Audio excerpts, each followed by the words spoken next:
With challenges of population growth, the need to address sustainable development has become a global priority.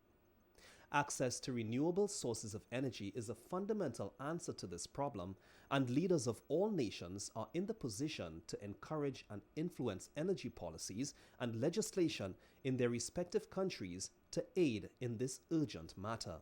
The Commonwealth Parliamentary Association of the UK, the United Nations Development Programme, and the Parliament of the Republic of Trinidad and Tobago hosted the Caribbean Regional Workshop in Port of Spain from December 7th to 10th, 2015. This collaborative effort sought to empower regional leaders in an effort to achieve sustainable development goals and provide them with tools needed to make an impact on a national level. During the workshop, interviews were conducted with some of the participants to capture their views of the roles of parliamentarians in the successful implementation and achievement of SDGs. Mark Griffith. What are the main opportunities and challenges the Caribbean currently faces in terms of energy and sustainable development? One of the challenges I would say that we are faced with is our inability to really harness the potential we have in renewables. And I guess there are lots of issues or barriers to that, which were explained in the meeting. When you also look at the situation, you see that one or two countries, and let me use the case of Barbados, which has an experience of 30 years in solar water heating. But if you look at the region, again, that has not been integrated across the region in the way that one would want that to be.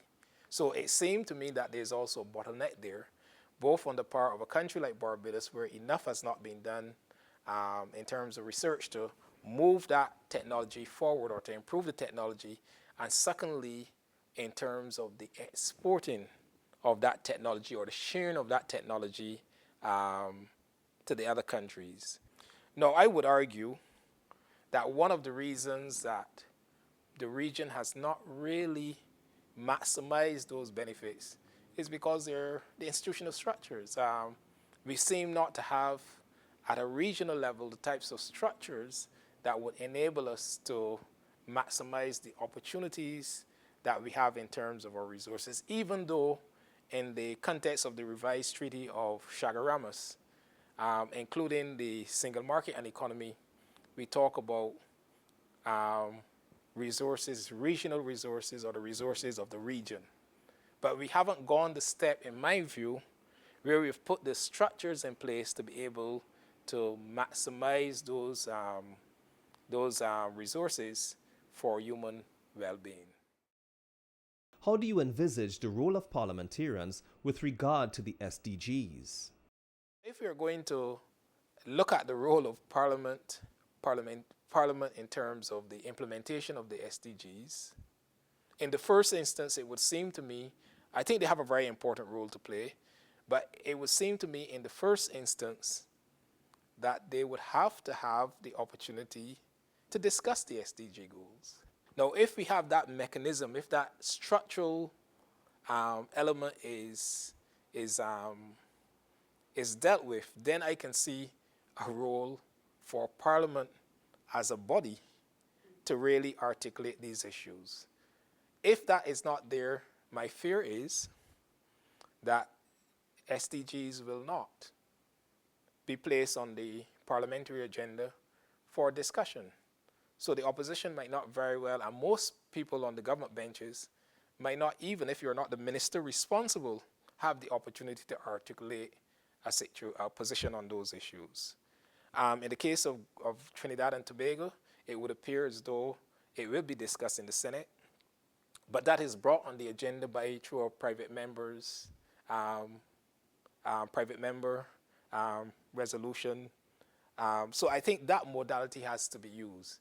But I think Parliament has a very critical role to play in articulating the future for the country. Final thoughts. The subject of the workshop that we are dealing with, sustainability, energy sustainability, for me is a great topic, but I have a bias. I must say, have a bias. And my bias is that I see all these issues being addressed in the broader context of environmental management and planning. One of the concerns I have in the region is that there's so much emphasis. I'm not saying that climate change is not probably the most important issue affecting small island developing states. But the discourse on climate change sometimes, not sometimes, have crowded out some of the more fundamental issues that governments can deal with now. So I would like to see a much more balanced approach in terms of, because I see climate change, renewable energy, and all those issues within the context of my environmental frame. So that's the way I would handle those issues in terms of my environmental frame. So yes, I think the issues are great, but if I had to do it, I would put it within the context of the environment and then see climate change as one dimension, sustainable energy as another dimension, et cetera, et cetera.